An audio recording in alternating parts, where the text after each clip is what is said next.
맥형TV 멤버십 회원이 되시려면 구독 버튼 옆에 가입 버튼을 눌러주세요. 더 많은 자영업자와 소통이 필요하다면 네이버 카페 맥형 아카데미에 지금 바로 가입해주세요. 네, 창업에 맥을 짚어주는 맥형입니다, 여러분. 요즘에 가격 인상들 많이 하고 계시잖아요. 물가가 생각보다 너무 많이 오르고 있습니다. 기름값도 많이 오르고, 그리고 우리 소비 물가도 상당히 많이 오르고 있는데요. 우리가 이제 매장을 운영하는 많은 분들이 요즘 시기에 가격 인상을 하지 않으면 적자가 날 수 있고 남지도 않는 상황이 일어날 수 있어서 많은 분들이 가격 인상을 하고 또 얼마나 인상을 할지를 고민을 하고 계시는데요. 얼마 전에 우리 창수분이 저한테 카톡으로 질문을 주셨습니다. 맥형, 판매가를 10% 인상을 했는데 왜 영업이익이 10% 인상이 안 되는 거죠?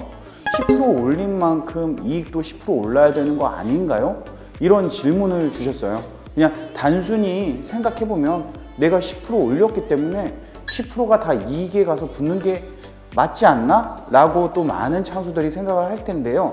그 부분에 대해서 확실하게 우리가 수치를 입력해서 10%를 인상했을 때 10%의 이익이 상승하는 건지 아니면 또 어떠한 문제가 있는 건지를 한번 알아보고 여러분이 어떻게 보면은 당연하게 인상했던 부분이 오히려 나한테 독이 되고 있지 않는지 아니면은 가격에 인상을 했더니 전혀 소비자들이 눈치 못 채고 이렇게 이용을 잘 하고 있다라는 거를 우리가 정산된 표의 숫자만 파악해도 여러분들이 충분히 알 수가 있습니다. 그러면 한번 저희가 만들어 놓은 시트를 통해서 매출이 10% 올랐을 때 정말 실제 이익이 10%가 똑같이 올라가는지 한번 알아보도록 할게요.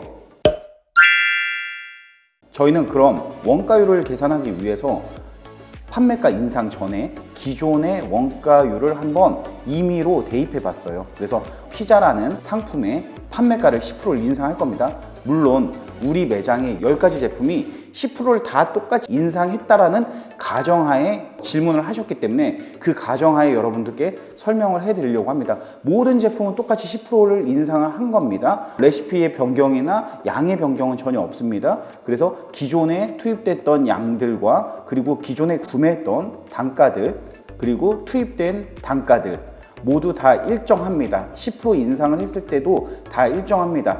오히려 바뀌는 거는 판매가만 바뀌는 건데요. 예를 들어 11,500원에 팔았던 피자가 인상 전에는 39.6%였어요. 그래서 원가율이 너무 높아. 이제는 재료비도 올라서 구매했던 단가들도 인상이 됐고 투입된 단가들도 인상이 됐으니 우리 원가율을 좀 낮춰보기 위해서 판매가를 10%만 올려보자 해서 이제 판매가를 이쪽에 변경을 할 텐데요.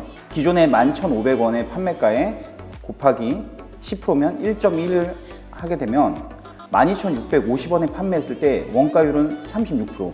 그래서 마진율이 기존의 60.4%에서 64%가 되는 것을 확인할 수 있고 3.6%의 마진율이 올랐다는 걸 알 수 있습니다. 기존의 구매가와 그리고 10% 인상했을 때 구매가, 기존의 투입 단가와 지금 변형했을 때 투입 단가는 다 모두가 똑같습니다. 오로지 바뀐 거는 기존의 판매가와 지금 현재 판매가가 10% 인상되었을 때 말씀하셨듯이 판매가 10%를 올렸더니 마진율은 10%가 올라가는 게 아니라 이렇게 재료비의 마진율은 3.6%가 올라간다는 걸 확인할 수 있었어요.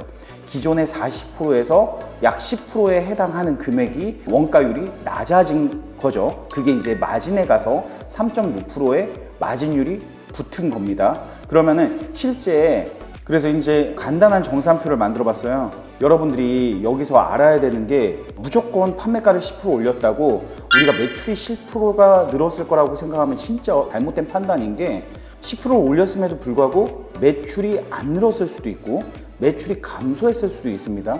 왜? 10%를 올렸음에 불구하고 소비자들이 가격 저항이 생기는 거죠. 내가 3,000원짜리 만두를 먹었는데 갑자기 4,000원에 판매하는 만두가 이제는 부담스러워서 일주일에 한 번 먹던 만두를 한 달에 한 번밖에 못 먹게 되는 경우들이 생기는 거니까 이런 것들을 한번 유추해 볼 필요가 있습니다. 그래서 판매가 인상률만큼 일단은 매출이 늘어났을 때입니다.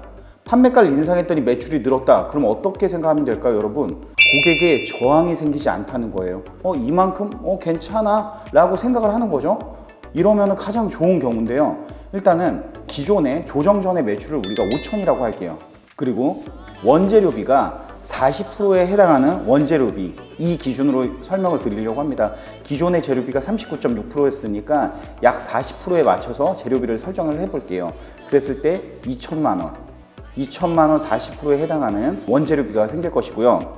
인건비는 250만 원짜리 인력 4명이 들어갔다고 그냥 가정할게요. 1,000만 원. 그리고 임대료는 고정비입니다. 400만 원이라고 할게요. 그리고 공과잡비는 한 2% 정도에 해당하는 금액 100만 원을 입력을 했습니다. 이렇게 했을 때 판매가 인상을 아까 우리가 10%를 했잖아요. 10%를 인상했다고 했을 때 여기에 이제 서식을 저희가 걸어놨습니다. 조정 전 매출과 조정 후 매출을 10%를 인상했다고 했을 때 5,000에서 5,500이 되는 게 보입니다. 그러면은 이전에 봤을 때 40%에서 36.36% 재료비가 10%가 낮아지는 것들을 볼 수가 있죠. 그리고 이게 매출이 늘었음에도 불구하고 같은 인력을 사용했을 때 인건 비율도 낮아집니다. 그리고 임대료인 고정비도 매출이 올라감에 불구하고 일정한 금액을 내다 보니까 임대료조차도 낮아지게 됩니다. 그리고 공과잡비도 마찬가지로 매출이 올랐기 때문에 같은 공과잡비를 사용한다고 했을 때 공과잡비가 낮아지는 걸 볼 수 있는데요. 이렇게 했을 때 상승 수익률은 6.36% 정도가 됩니다. 이전에 계산했을 때 단순히 재료만 계산했을 때 3.6%보다 더 많은 6.36%, 예를 들어 20%가 인상됐을 때는 11.67%. 그래서 매출이 10% 늘었다고 영업이익이 10%까지 늘진 않는다. 이 부분을 아시면 되고, 여기서 더 중요한 거는 매출이 10% 늘었는데 수익 상승률이 6.36% 정도 되는데, 이거보다 더 좋은 시사점은 전월과도 가격 인상 전과도 비교해 볼 수 있고, 이 작년에 같은 월과 비교해 볼 수 있습니다. 그랬을 때 매출이 오히려 같거나 올랐으면 가격에 대한 저항이 생기지 않고 있다. 손님이 일단은 비싸지 않아, 괜찮아 라고 이해해주고 있다라고 여러분들이 보시면 돼요. 근데 반면에 또 가격, 판매값만 인상한다고 무조건 매출이 늘진 않죠. 조정 전 매출과 조정 후 매출이 5천만 원으로 같다고 가정할게요. 그리고 원재료비는 마찬가지로 2천만 원. 이렇게 해서 판매가 인상률이 10%가 됐다고 했을 때 매출은 전혀 변하지 않았습니다. 인건비, 임대료, 공과잡비도 당연히 변하지 않았습니다. 오로지 변한 거는 원재료비만 기존의 5천과 현재 5천은 가격만 10% 올렸기 때문에 원재료비에 대한 수익률 3.64%, 처음에 계산했던 재료비에 대한 마진율 정도만 수익률이 생긴 거고 나머지는 다 변하지 않았어요. 그래서 창수분이 질문하셨던 매출이 10% 오르면 영업이익이 10%가 오르는 게 맞지 않나요? 했을 때 그거는 맞지 않다라는 걸 말씀드리고, 여기서 나아가서 한 가지 더 시사해야 되는 부분은 가격을 올렸는데 매출이 그대로다? 내지는 이달보다 다음 달에 오히려 매출이 소폭 떨어지고 있다? 이거는 가격에 대한 저항이 생기고 있다는 겁니다. 그래서 가격에 대한 저항이 생길 때 여러분들이 고객의 만족도를 다른 부분으로 올려줄 수 있는 부분들을 찾아야 돼요. 고객이 높은 가격에 저항이 생길 때 만족도를 높여줄 수 있는 게 무엇인지를 찾아서 보완하지 않으면 이거는 나라고 할 수밖에 없는 상황이 될 수 있으니까, 오히려 가격만 올리고 편하게 예전보다 똑같이 팔고 있네라고 안주하고 만족하면은 어떻게 돼요? 여러분들 피코 속 개구리처럼 타 죽을 수 있습니다. 그것만 아시면 좋을 것 같아요. 오늘 영상은 우리 창수가 질문했던 판매가 10% 올리면 과연 영업이익이 10% 올라가는 게 아닌가요? 이 부분에 대해서 이렇게 한번 맥을 한번 짚어봤습니다. 여러분들이 참고해서 매장에서 활용해 보시면 좋을 것 같고, 이 자료가 혹시나 그냥 간단한 자료인데 필요하다 하시면은 맥형 아카데미에 카페 오셔가지고 가입하시면은 자료 요청하시면 제가 자료 나눠드리도록 할게요. 게시판에다가 올려놓도록 하겠습니다. 지금까지 창업의 맥을 짚어준 맥형이었습니다. 감사합니다.